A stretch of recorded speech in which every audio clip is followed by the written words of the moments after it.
For decades, students have been taught to memorize the Dolch word list. Sounding out the sight words is an alternative to this rote memorization. It uses what neuroscientists have discovered about how the brain learns to read, teaching the phonograms and the spelling rules to unlock these words and thousands of others. Let's take a look at two ways to teach sounding out the sight words. The first way is to teach lesson by lesson. Using the table of contents, teach the lessons in order. If your student doesn't know the first sound for each of the A to Z phonograms, begin with the pre-lesson. Using this method, students will have the skills to read all the words on the student page for that lesson.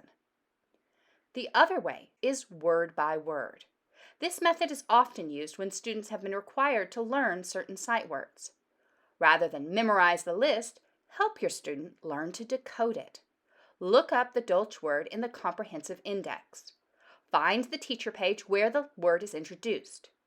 Teach the skill or skills needed to understand its spelling. Then, have the student read the word. Let's take a look at one of the lessons in this book.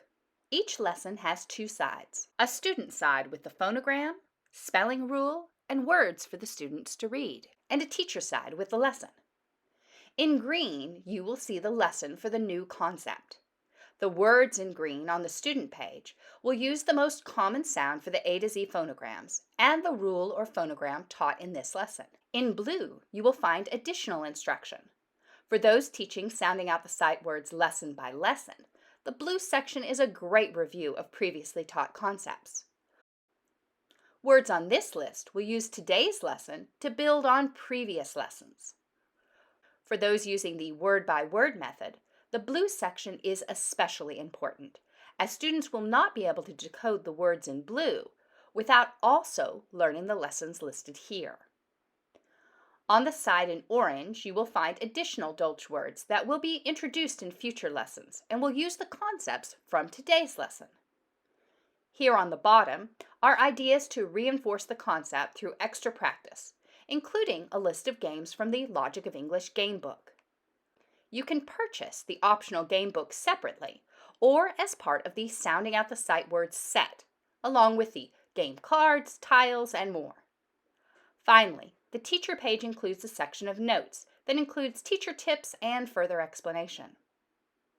Whether you're teaching lesson by lesson or word by word, these 10-minute lessons prepare your students to read thousands of words rather than just memorizing words one at a time. Alongside our Foundations and Essentials Language Arts curriculum, or as a resource to teach high-frequency words with any curriculum. Sounding Out the Sight Words uses what we know about how the brain learns to read to build reading fluency for all learners.